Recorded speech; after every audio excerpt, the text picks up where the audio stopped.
Hey everybody, welcome back into the Woody Hayes Athletic Center on a Tuesday for some snap judgments on the podcast. As you can see, it's time to beat M for Ohio State. Not that M. That's next week. Different M. This is a different M. These are the Terrapins of Maryland. That's Bill Landis, Jeremy Birmingham. I am Austin Ward.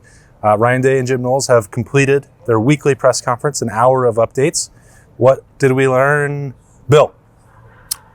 Only 4 questions about Michigan, which was the over? Hit the predetermined over, but was still probably fewer than I would have expected coming into today because Maryland is not good, nor is it interesting, and everyone is looking ahead to the Michigan game. Probably even Ohio State a little bit, even if they won't publicly admit it.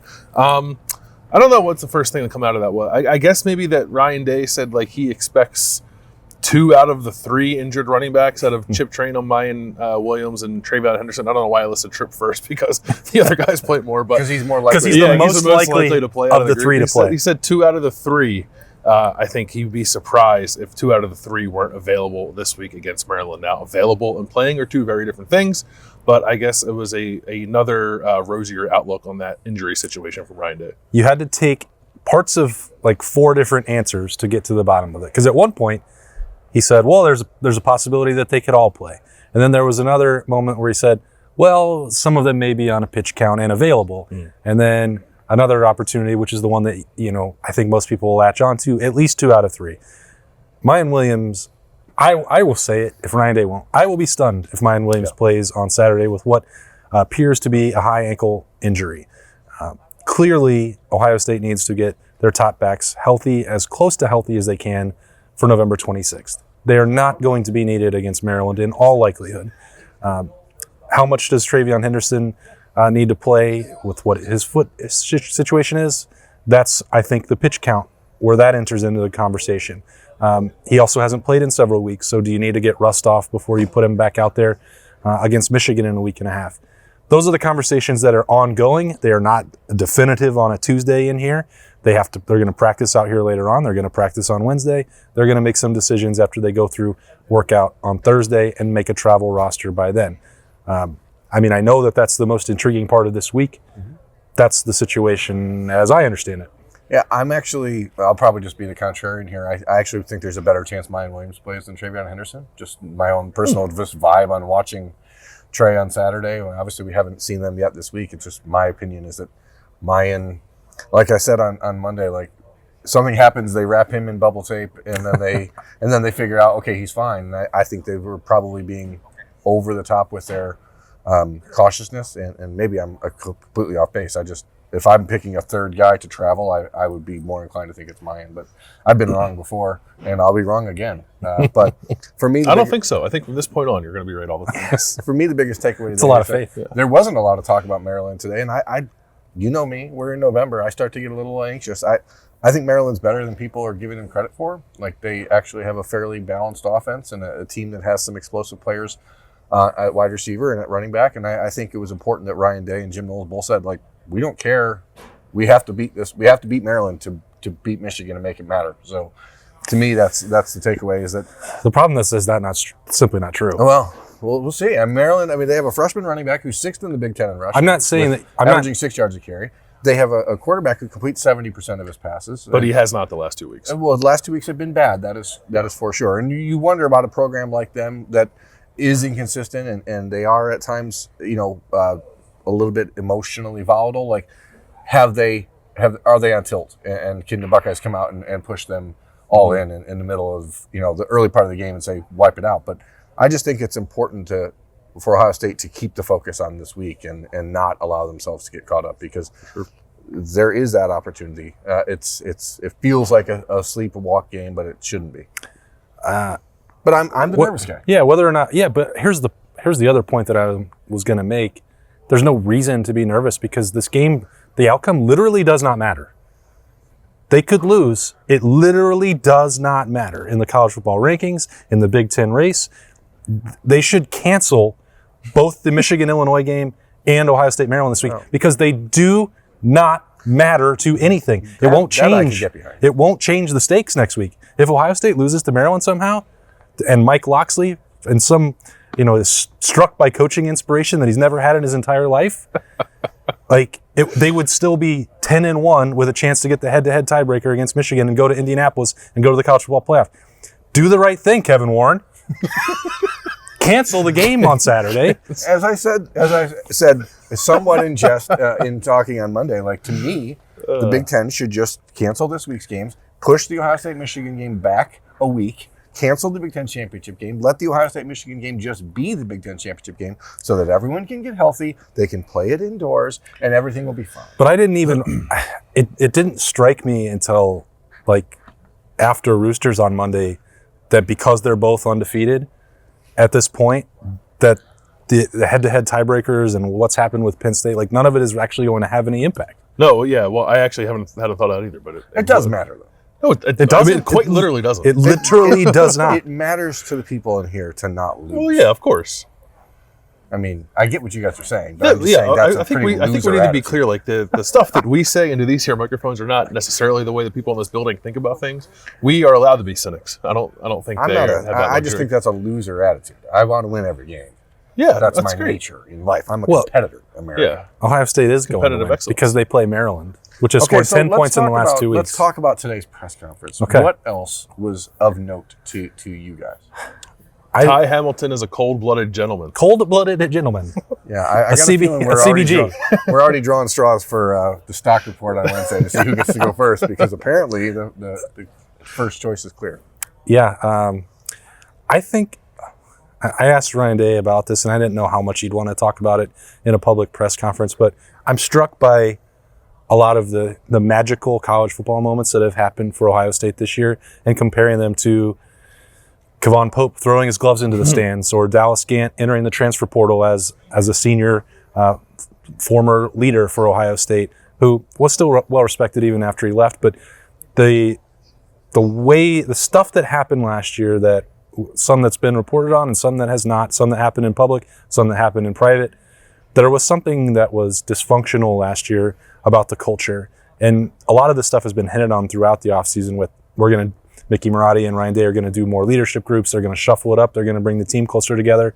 I think that the results of that work are showing, because things like walk-ons scoring 70-yard touchdowns, or guys who are coming off of 5 season-ending injuries scoring a touchdown and having their whole team celebrate, and even overlooked stuff like Cameron Brown coming back from an injury as a 5th-year guy and breaking up a couple passes. Like, that stuff doesn't happen, I think, if the culture is not strong. It's hard always to define that. Bobby Carpenter's made that point a bunch and did on Monday as well, but it is one of the things that you know it when you see it, and this team has it, I think, in abundance compared to last year. I think it's more obvious when you compare and contrast it to the rest of college football right now, which seems to have a lot of major programs that are clearly deficient in it where they haven't been before. And I don't know how directly correlated that is to NIL and all this other stuff that's going on, but it seems to me like it probably is, because Ohio State is trying very hard to make sure that they're handling that sort of stuff the right way. They're not bringing in kids, freshmen who are making more money in NIL than guys who are 5th-year seniors or star quarterbacks or any of that kind of stuff. Well, they did last year. They are cognizant. So that was maybe part of the issue as well. I mean, they're cognizant of it. They're paying attention to what is going on around the sport, and at the heart of it all, football is still about the guys, the 85 guys in that locker room, more than about anything else. And they have to like each other. They have to enjoy playing for each other. And I think you definitely see that out of this team. We said it, it was Xavier Johnson before the season began who said that the chemistry of this year's team was light years different than it was in any of his previous years here. So you see that throughout the year. And certainly Ryan Day deserves some credit for it, but also some credit has to go to guys like Cam Babb and Cam Brown, who have just said, we're not going to quit and not going to let last year be how they define themselves. I mean, Cam Brown could have went to the NFL. He was planning to go to the NFL last December. After he walked on senior day. Right. I mean, and then decided, that's not how I want to end this. And so those guys deserve a lot of credit. Yeah, I think it shows up too. It shows up in the reactions to some of those moments you were talking about, but also they've had a couple games that they've been punched in the mouth. Like, they had to figure it out against Notre Dame. They had to figure it out at Penn State. I don't know if last year they would have been equipped to handle those moments. Maybe they would have won those games or scraped through or something. But I just think the there's a little bit of a resolve with this team, even if over the course of a game you're like pulling your hair out thinking, what's going on? Why aren't they scoring every time they have the ball? Or why is this team that is clearly out overmatched, like hitting big plays against the defense sometimes?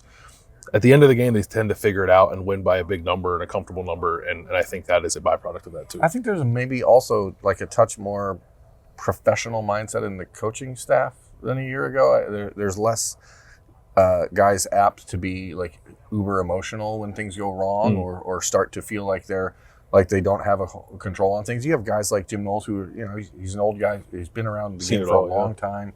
Tim Walton being in the NFL. Like these guys have had the ability to see how a game can break down quickly and what you have to do to bring it back, as opposed to a year ago where you had the defensive coordinator, chaos and guys that had not been in those positions before that maybe didn't know how to react when things went sideways. And I think you see a totally different mindset in the coaches as well.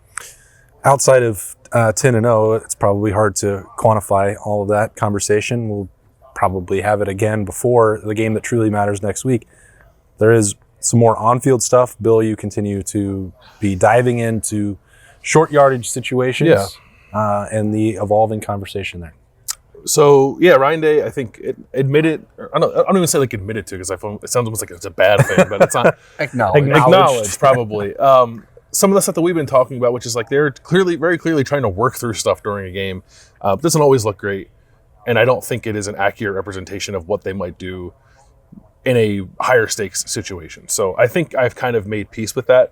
But it is interesting, sort of, I dove into some of the numbers on Tuesday morning. I'll write about it later at ohiostate.rivals.com. When I ask you guys, I want you to make a guess here. They've had 26 instances of 3rd and 2 or 3rd and 1 this year. How many times do you think they've run the football in those situations? 24.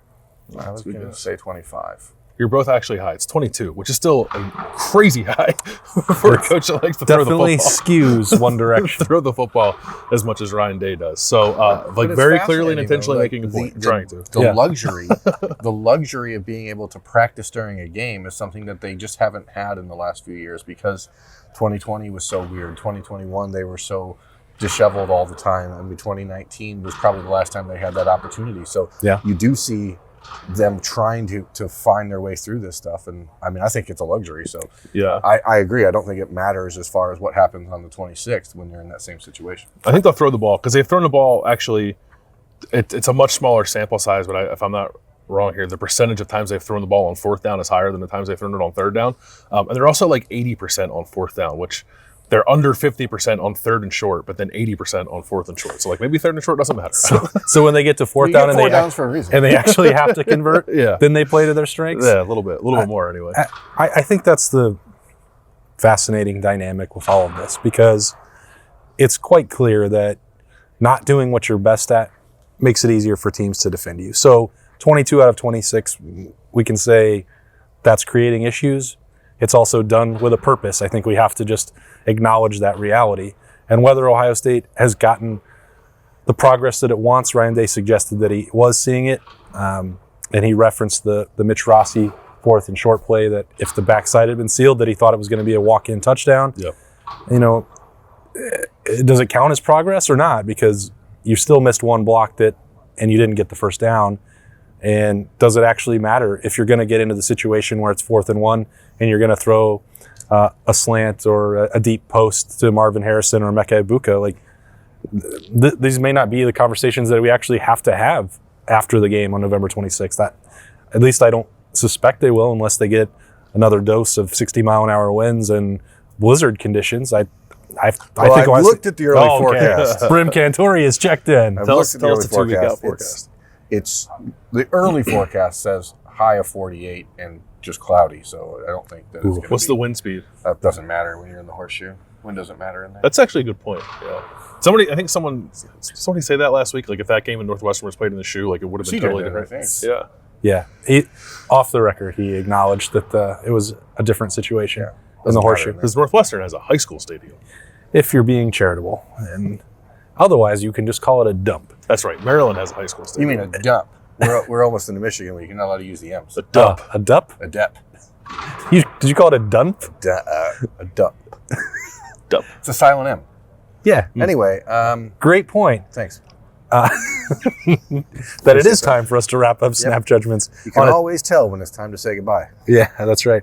I hope you enjoyed this episode of Snap Judgments, a Tuesday of Maryland week, the first of 2 consecutive beat M's with very different values. That is Bill Lannis, Jeremy Birmingham. I'm Austin Ward. We'll be back tomorrow with the Daily, some Stock Watch. We've got Buckeye Q coming, and then some more Snappy Judgments on a Woody Wednesday. So stay tuned for all that. Thanks for joining us. We will see you tomorrow.